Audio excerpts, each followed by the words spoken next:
Hello, everybody. My name is Danny Venna. Today is March 27, 2018, and I'm broadcasting from my room here in Wake Forest, North Carolina. Today's edition is going to be about Seisan Kata.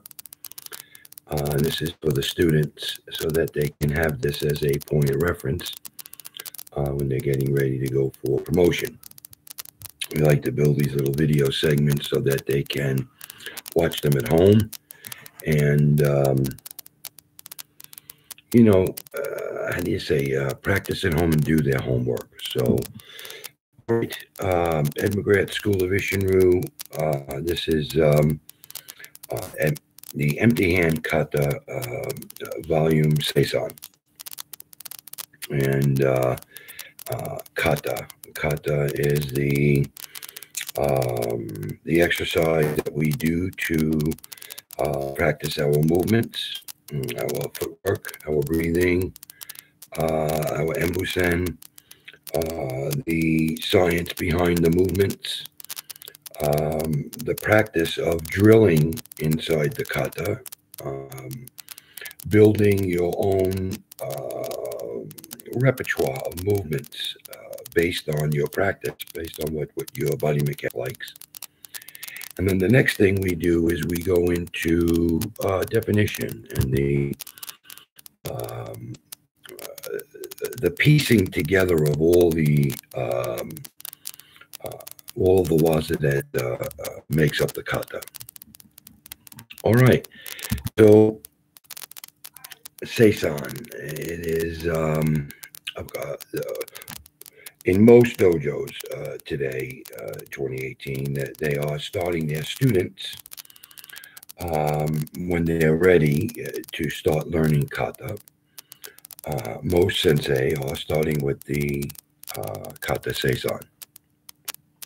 Some sensei may introduce Sanshin principles to the younger students so that they can understand how to do the portion of this kata with that breathing incorporated.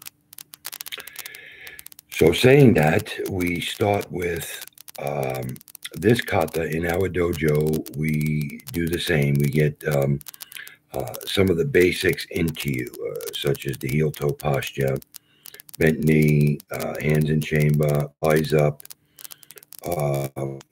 balanced. Find yourself when you're standing in this posture, heel-toe, you want to be balanced. You don't want to be leaning. You don't want to be off balance. So the first thing we teach, of course, is the Seisan Dachi, so that you can understand as you're going through this kata that you will be incorporating that stance along with other stance transitions along the way,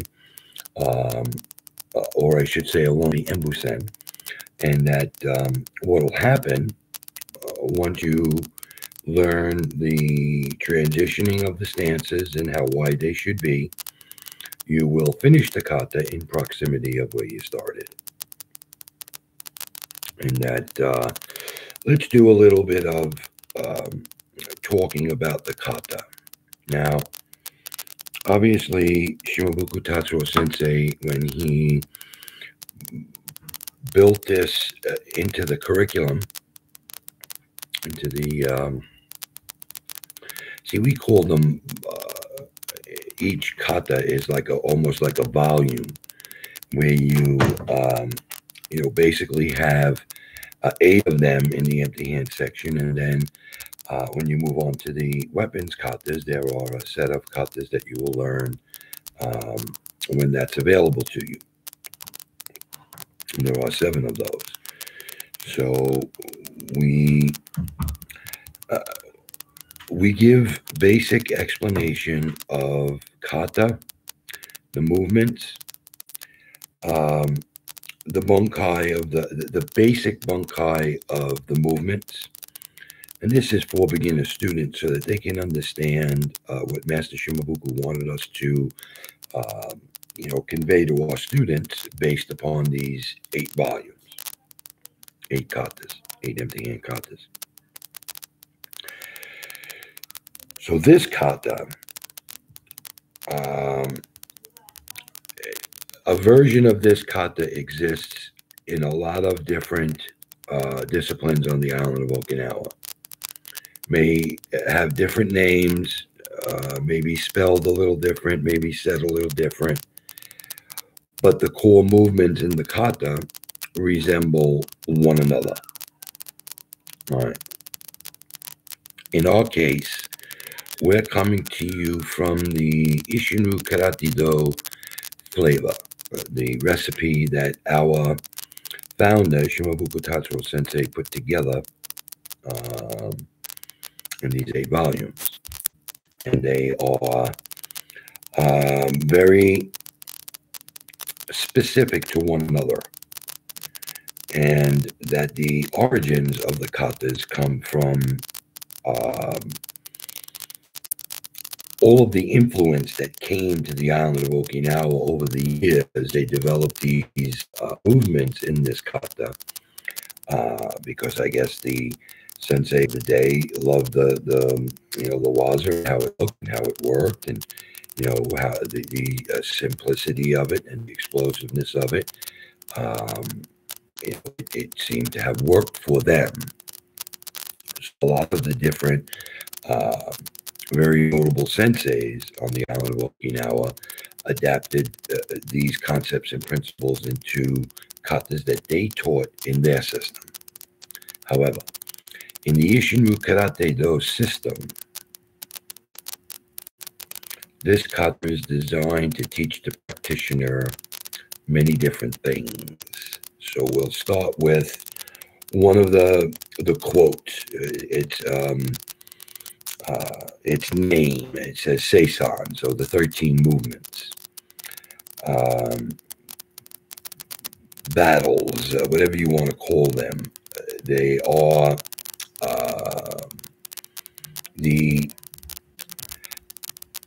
I'll say it like this: the core of the kata is based around these 13 movements, of which there are waza that comprise the 13 movements. Doing the kata, at a good, brisk speed should take you about a minute, maybe a minute, 10 seconds. So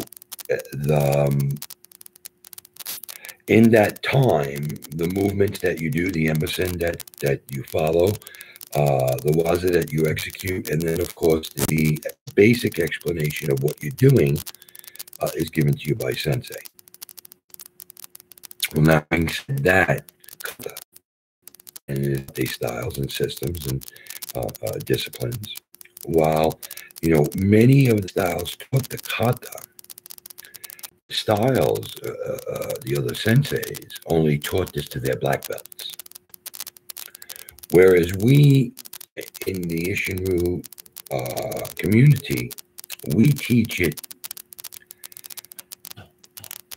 Again, it's very hard for me to explain without you knowing how we do our building blocks. On your first day, we don't start you on Seisan Kata. We have to explain some things to you. Now, you can see it. You can be in the dojo and see other practitioners doing the kata. And you may ask, what is that? And someone will tell you that Seisan or Seiuchi, Nachi, whatever the practitioner is doing. So that has to be distinctly understood, that when we get you ready to practice kata, you have the in you, we have given you now, as I said earlier, the heel toe posture. We've taught you how to step up, step on angles in that posture, and move around within the parameters of Seisan, heel toe. And this gets you used to when we do our basics, let's say, for instance, and we take a step up. When we throw our punch or our block punch kick, whatever combination we're doing, as the instructors, we look to see if you're consistently hitting your mark, that you're aware of your feet, and that your knees are bent, your body is in. At that time, it becomes a reward for the practitioner to be called up by sensei then and start to learn these movements in Seisan. So that means that you've made some progress now. Obviously, you're not a black belt. You're still a beginner in our dojos.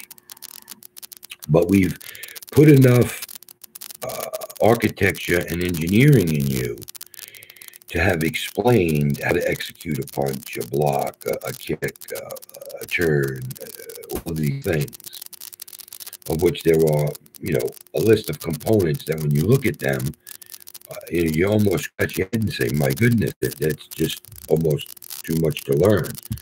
But it's not really that bad. It comes to you. If you practice it, it'll come to you, and you will get used to stepping in this fashion. Obviously, when you walk, it's a very natural gait, and that's what we want you to have in your posture, because that natural gait is usually pretty well balanced. You know what I mean? So you might say, well, what's the requirement for me to learn this kata? Most of the time, depending on what type of student you are, we can start you out at white belt learning this kata. If you have all of what you need to have in you to be able to perform the kata, then we'll start you early. But most of the time, during your white belt tenure, based on how you practice and how you come back each time to class, that tells us right away if you're ready to start learning the kata and be elevated to green belt. All right. So, by the way, in our dojo, we have white belt, which is your, you have to earn your white belt. You don't just put a white belt on you, because the white belt signifies that you have learned the Ishinru way, how we do it, heel toe, thumb on top, so on and so forth. So again, it's building that student to have the proper form to be able to start learning this kata. And that's why in other styles it says here that this is an advanced kata, that other masters have taught it to their black belts. So straight away in Ishinru, we are teaching you something that requires a good amount of knowledge and a good amount of practice. And I can't stress that enough. In kata, that's what kata is made for. It is your reference book. It is your opportunity to practice, stay fluent with the waza, learn how to execute it as you grow. And believe me, at my age, doing the waza in Seisan is quite demanding. And you'll get a great workout. You'll get your cardio in. You'll get your muscle memory in. You'll build your conditioning, your breathing, your stepping, your embusen, your conviction in the kata, learning what's coming next, and being able to sort of anticipate the strikes coming in and give that indication to the judges and your sensei that you do understand what's coming at you and what you can do to block and, step out of the way and be able to change directions, if you will. So that's another thing. Keeping that in mind, I think that's very important that it be said here. We mentioned that there are 13 pieces of waza in this kata that deal with different things. You have to keep in mind that, when you're practicing at home, if you have a mirror, that's great, because a mirror, you can sort of use that mirror to mimic the person that's throwing this stuff at you, and you doing the waza, you executing the waza based on what you're seeing.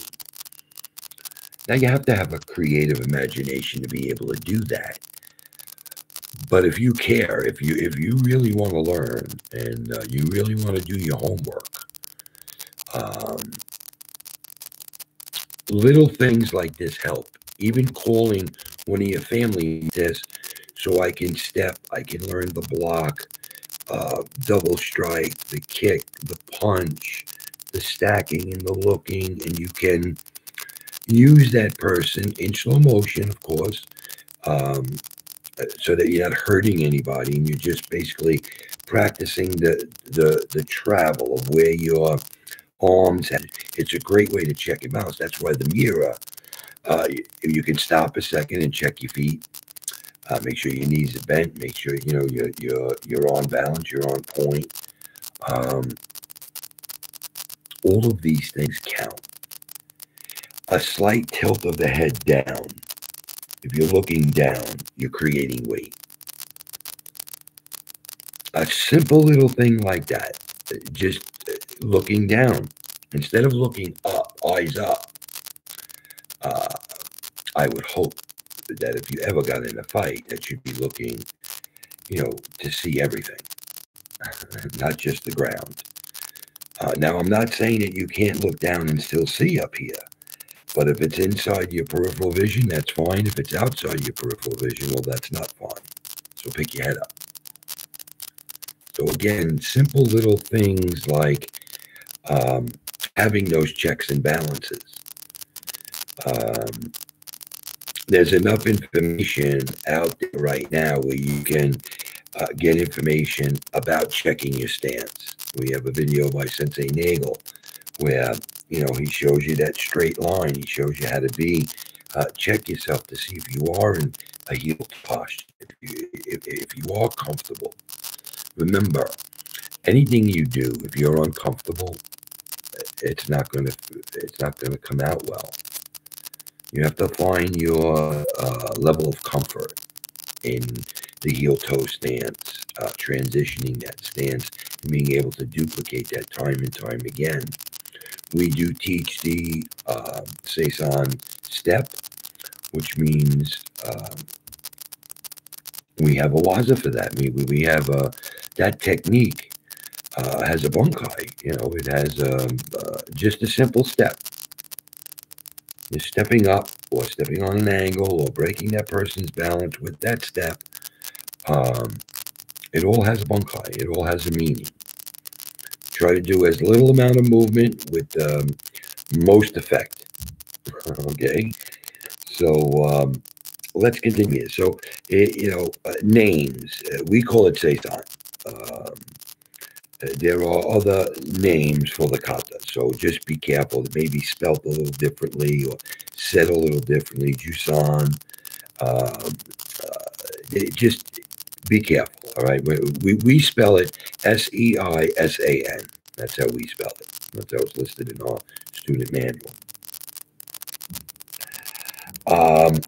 Again, I want to reinforce this, that this is a black belt kata, but that we teach it first here in Ishinru, and that's pretty cool.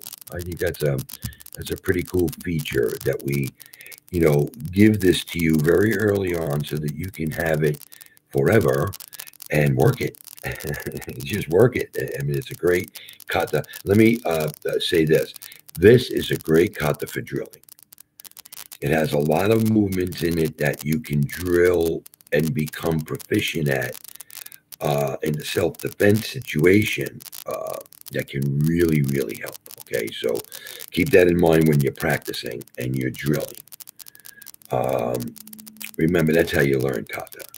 You learn kata by drilling it. Each movement. You may take 3 or 4 movements out of the kata, 5 movements out of the kata, and drill them. Just up and down, just 25 aside. So this next, we try to give you some type of, because we're saying something to you in another language, Seisan, we try to give you some understanding in English what we're trying to say to you by saying this name. So Seisan translates to 13 movements, and that's where the 13 comes from. which comes from 13 sets of movements, and it would be defending against different opponents, as I said before. So you can see why it's a black belt kata. I mean, you're facing 13 different things coming at you.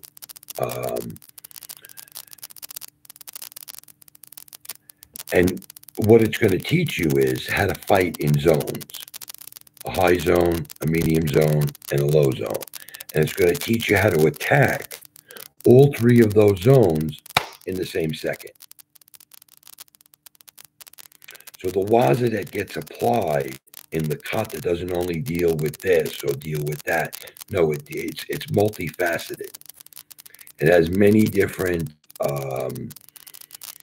Again, when you get into the science of the kata and how the kata is built, we as defenders have to protect this. And as long as we can protect this, what we do in the kata can be taken to different levels of ferocity and science. Let's face it, if I put a choke on you and I use all my might to choke you and keep you choked until you're not breathing anymore, it's too much. You've gone far. All right. There are means and methods in this kata that you can use to defend, evade and protect, obviously, and I'll use the word control. Let's leave it at that. Now, Seisan has also been translated as the third breathing form and 13 defenses. All right, what does that mean? What does it mean when somebody says the third breathing form? Well, remember what I told you before. There are requirements in the kata for you to be able to do the kata in its entirety and meet the requirements of doing the kata. The breathing aspect of the kata has value.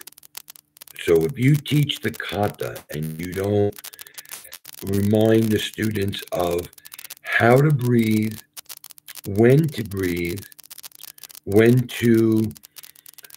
put that exclamation point on the end of a piece of waza, then you're leaving out, you are actually negating one of the requirements. In construction, we have errors and omissions. Well, that's an error and an omission if you forget the breathing aspect of your kata. I always tell my students with the breathing, when you focus on your breathing, you increase your power. Now, if you want to put a percentage on that, I mean, in some cases, you can go off the charts with the proper breath.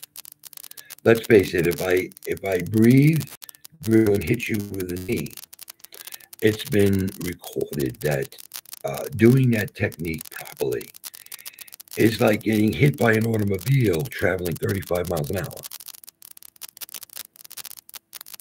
Do it without the breath, and it is as devastating, but not.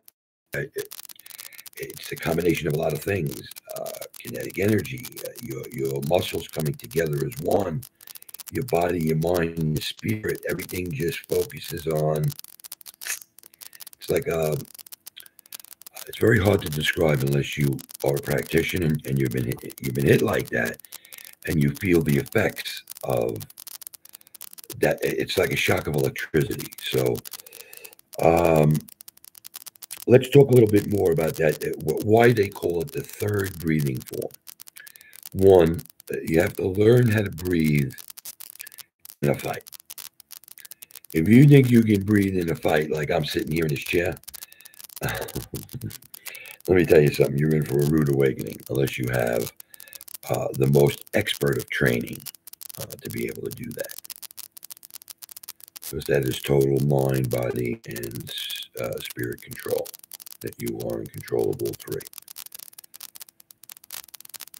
So the first aspect of learning how to breathe in a fight is the first,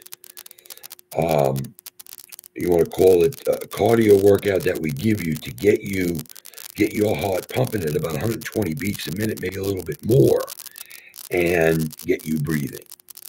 And now get you breathing where you can be at that level, but keep it under control, keep it balanced so that you don't pass out. So we have to teach you that.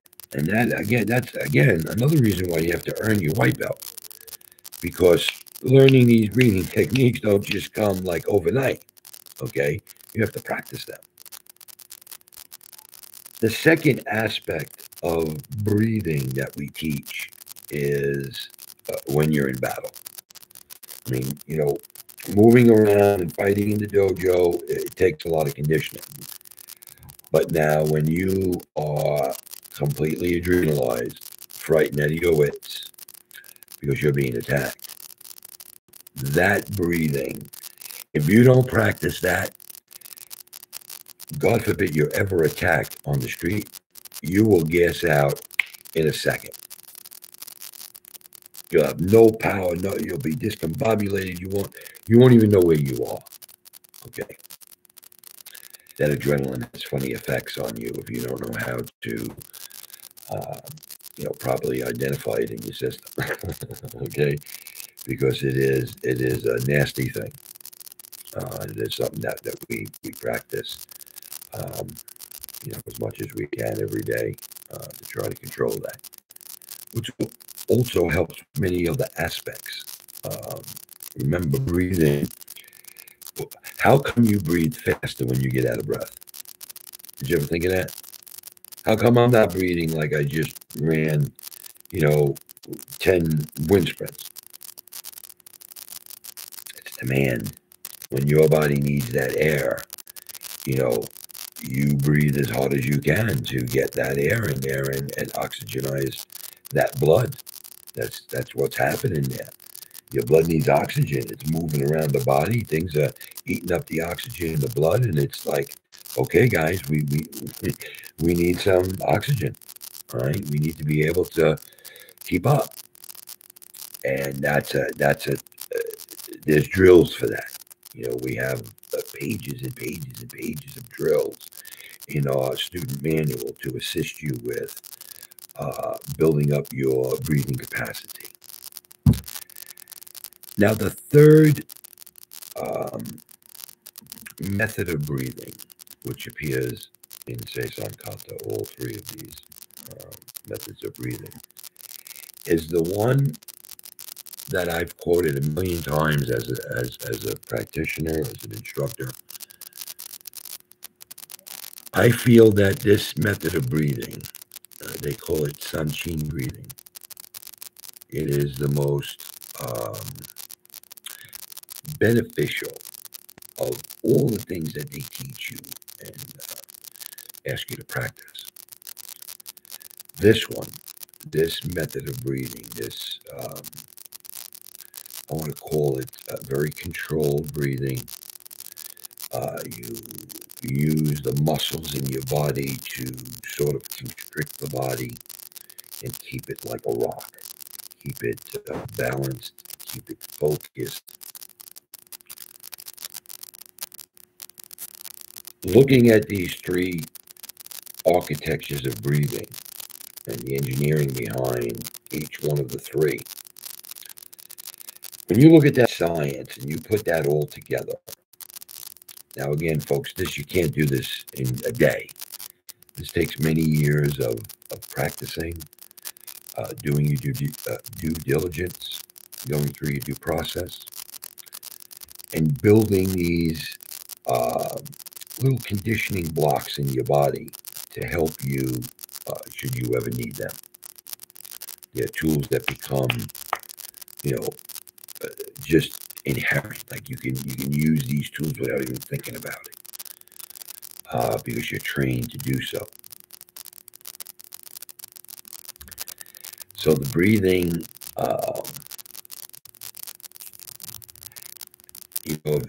they say, what's the magic or what's the secret? If there is anything like that, the breathing is so important.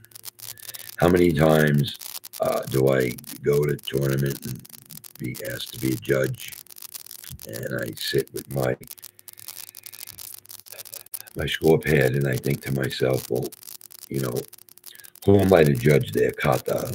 As long as they, follow the EMSOI and do the movements the way I was taught, that satisfies me. But then I look for the things that my sensei taught me when you perform kata. And of course, the first thing is breathing. So I am a stickler as a judge for taking off a tenth of a point when I don't see the proper breathing in a kata. The next thing I look for is speed, balance, and focus. That's what Sensei McGrath told me comes after the breathing. What is their speed, what is their balance, and what is their focus? Are all three of those present, and at what level?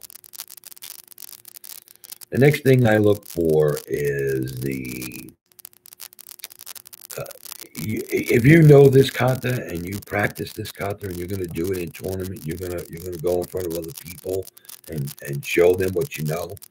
I want to know that you know what's coming at you, or are you just going through the movements that Sensei taught you, and it's like, let me get through this and I'm done. Can you convince me as a judge that you're in a fight?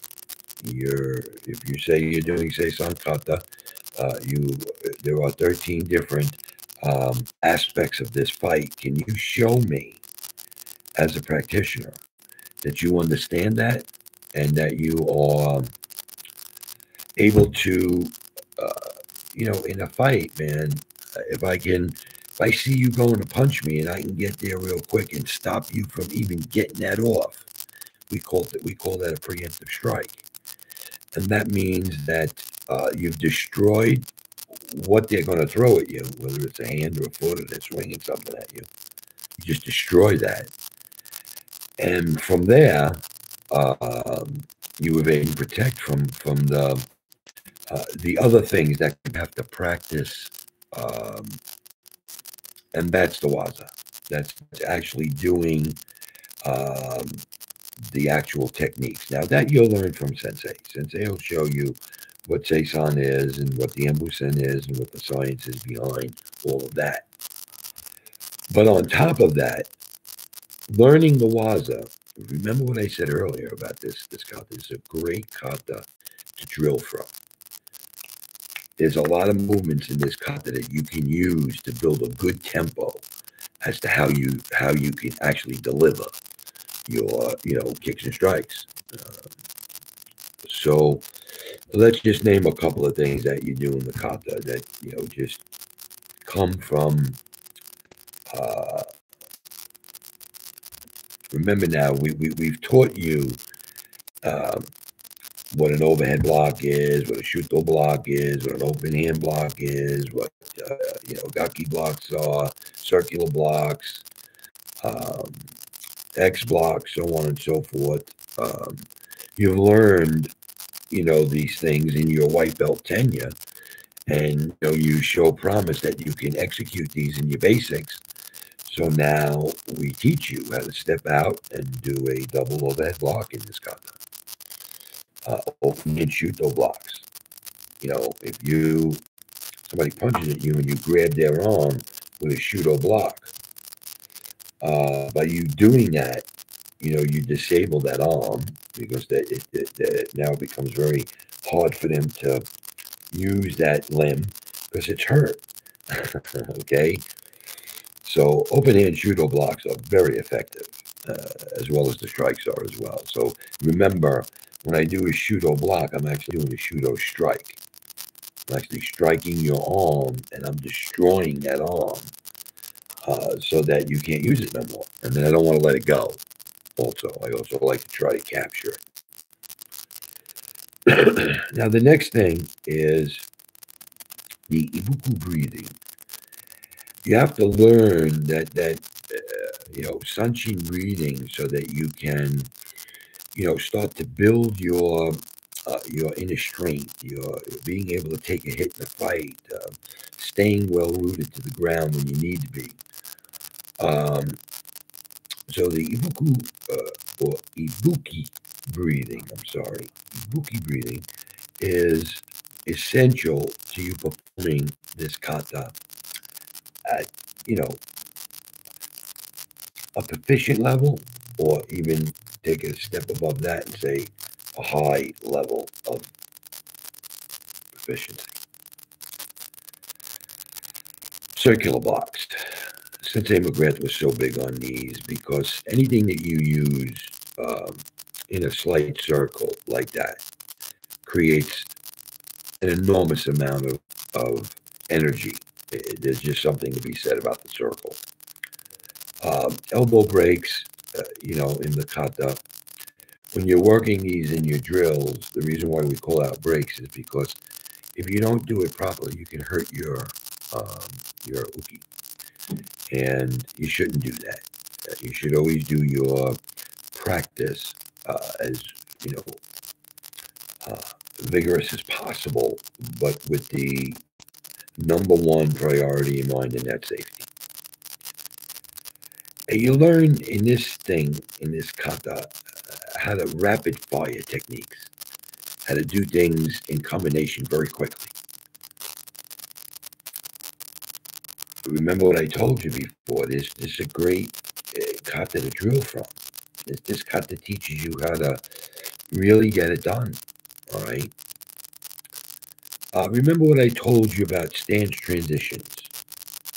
My sensei used to tell me all the time that his job as the instructor was to try to hit us when we transitioned our stances. So when you went, let's say, from a Seisan to a Seiyuchin stance, in that time, he tried to hit you. So stance transitions, he used to tell us sense of urgency. When you step around on the deck, you have to have a sense of urgency. Otherwise, if you're moving around on the deck and you're slow and you're not paying attention, you're going to be late. And being late in a fight is something you need to practice. You learn this thing, what we call, maybe have heard it as a crane stance, out in the street, whatever. This is a very valuable dachi, very valuable stance, because it transfers the weight in the body and it puts it on balance so that you can use your legs, or to use one of your legs to keep you on balance, and the other leg to defend. So it's a great stance. So now we've just talked about the ibuki breathing, circular blocks, breaks, rapid fire techniques, the Seiyuchin stance. Let me go over this again. Let me just talk about Seiyuchin and crane and Seisan. Right there, I just mentioned 3 different stances, 3 different dachi. And that's part of the practice. Learning how to get from one stance to another, knowing when to use them, knowing how to use them. It's very important. What they're used for, the science of how you can utilize those stances to your advantage. If there is a timing there is a entry and an exit.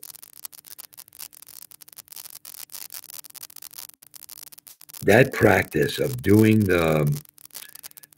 he used to have us go up and down the dojo floor, and let's say you were learning Seisan Kata, he would pull out the stances in the kata, and then he would call the cadence, and as he called the cadence, he may change the stances. He may say Seisan, Seisan, Seisan, Seiyuchin.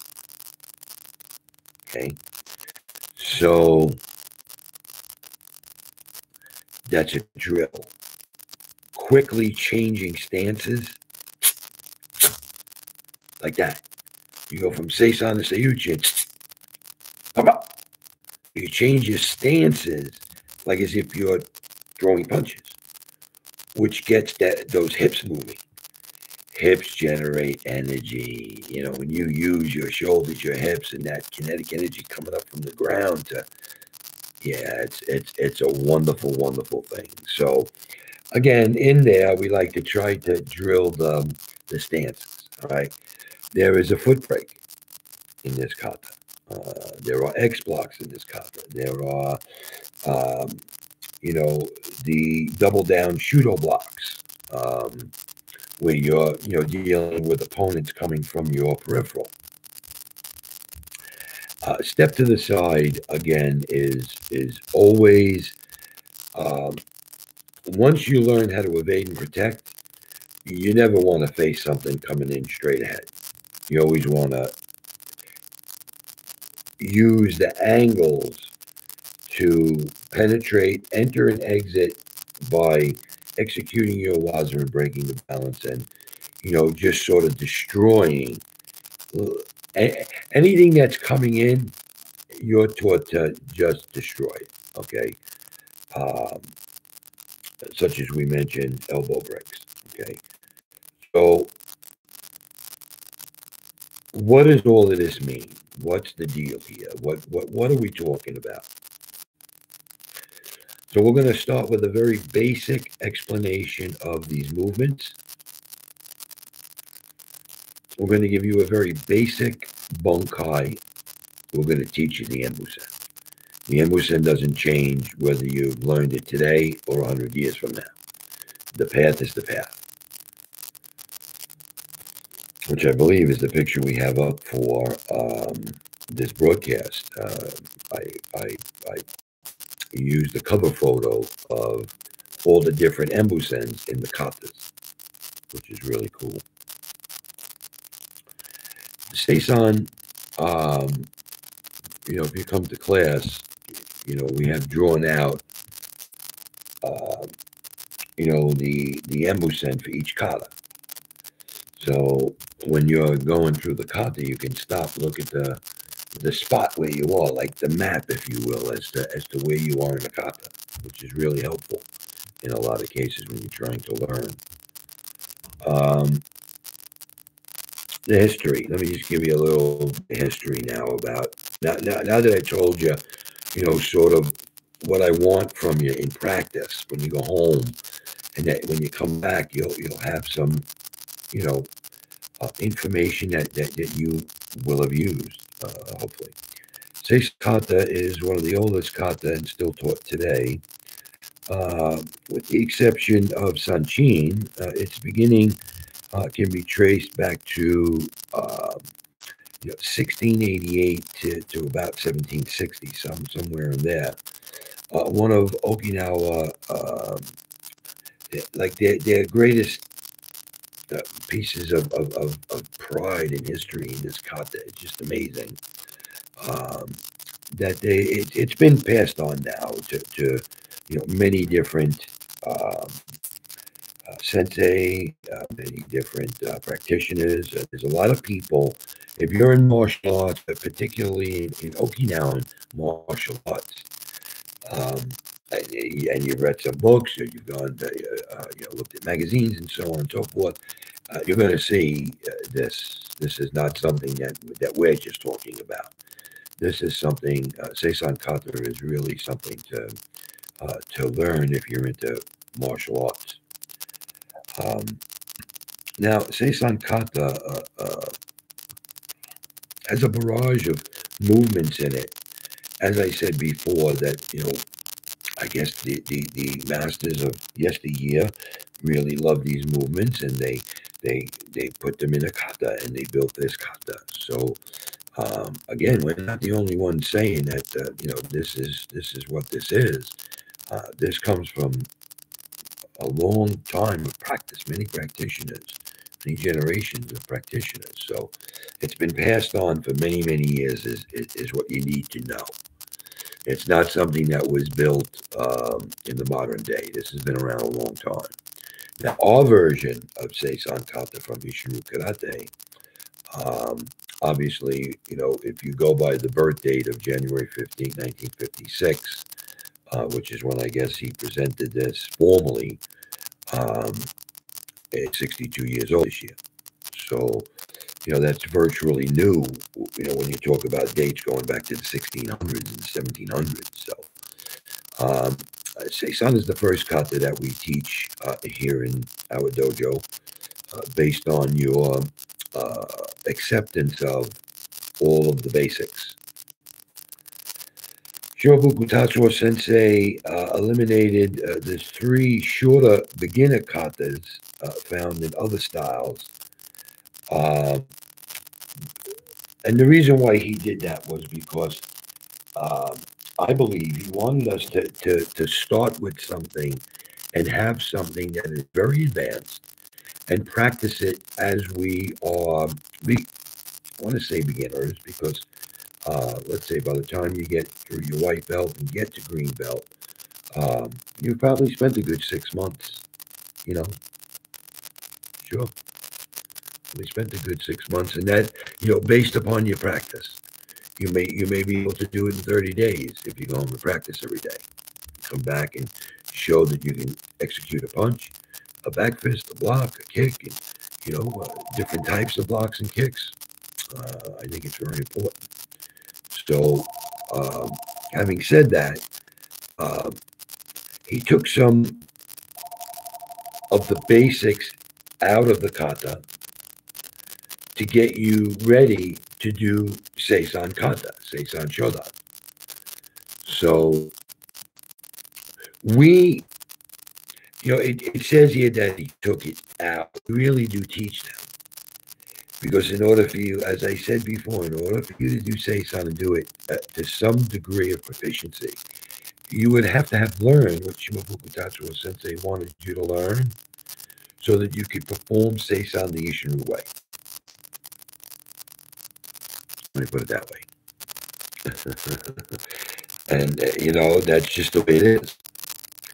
You watch a Goju practitioner, you watch a Shunru practitioner, and it's different.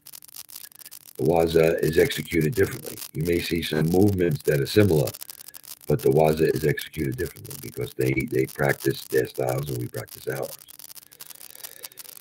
So, again, he incorporated all the movements and the beginner techniques in one kata so that this kata could teach you a variety of techniques and that it should be studied for many, many years by yourself and get the repertoire of stepping in Seisan Dachi down so that you can do that and recreate that in the live fight while you're practicing, doing all the things, working the bag, all that stuff. Now, Seisan also consists of many types of blocks, punches, kicks, and counters. And they teach you that in the dojo. They teach you the bunkai of that and the science behind that and why it works.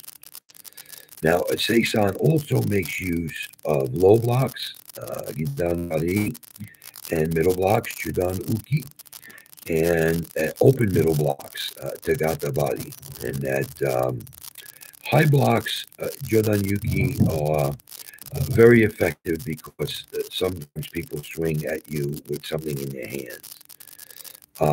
Obviously, our reverse punch or our Seiken, it's very special. It's because we do build our fist with the thumb on top as opposed to like this. So that takes a little bit of getting used to. But once you learn how to do that, the punches, the back fist, the blocks, it's all very, very highly effective. The stance, Seisan Dachi, it is one of the things that I will say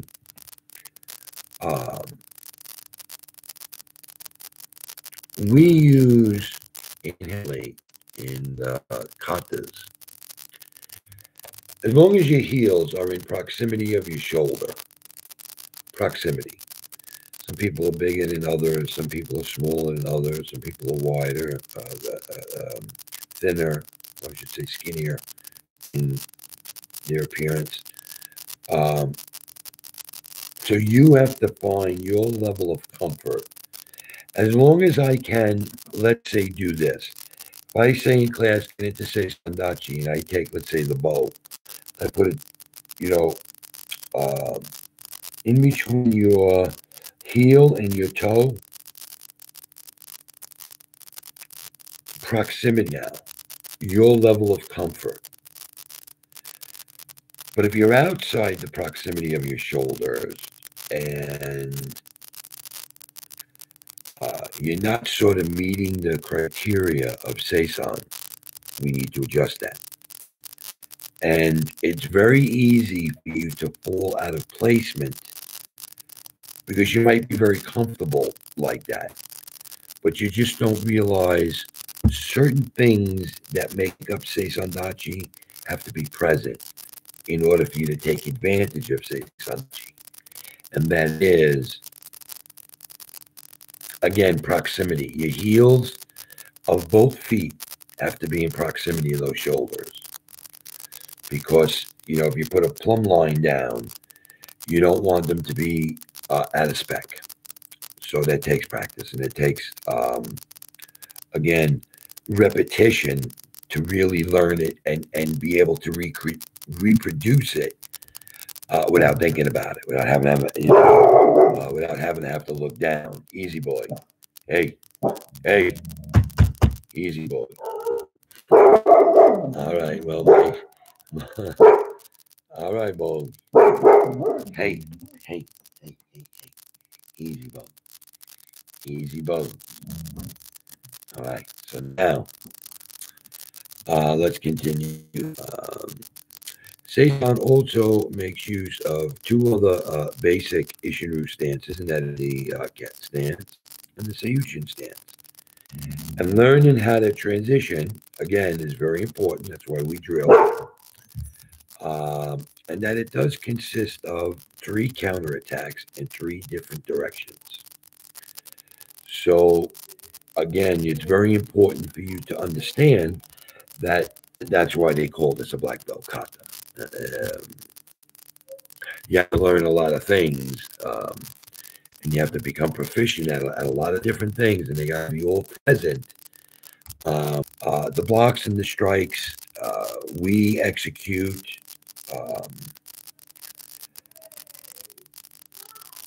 How do I say this? In practice, we have to do it as a craftsman because we can't hurt our uki. But when we do the bag work, let's say, on certain blocks, certain strikes, certain kicks, using the knee, that's when you get to do, your street work, if you will. If you were going to fight on the street, this is what you would want to come out of you now, all right? And you can hit the bag with, full on board strikes, and you can learn what happens to your body when you hit something that hard. Ibuki breathing, again, is just something that I can't say enough about. It does have a hard and a soft aspect to it. And that the meaning of 13, some people refer to as 13 hands, 13 fists, 13 steps. What I'm trying to say here is that there are 13 movements to this kata. Now, I want to call them battles. That's fine with me.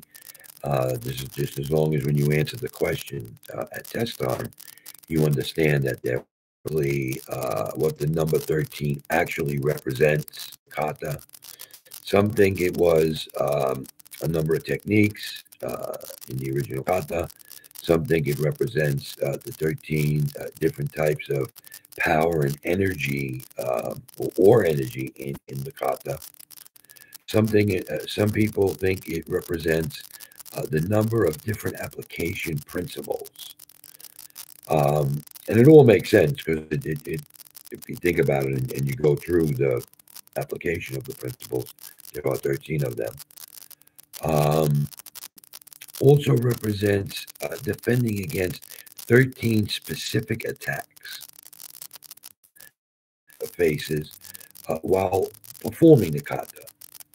So that's what I said before. If you can sort of see that when you stack and you look and you time this next strike coming in, that just tells me that you've done your homework and that you have looked into the kata a little bit more than just what's on the surface. Now, there are a lot of great names attached to this kata, people that have taught this kata and people that have spoken about this kata, people who have performed the kata. Understanding movements in the kata, we'll leave that to sensei because that's sensei's job. Sensei may want to give basic explanations of his or her own.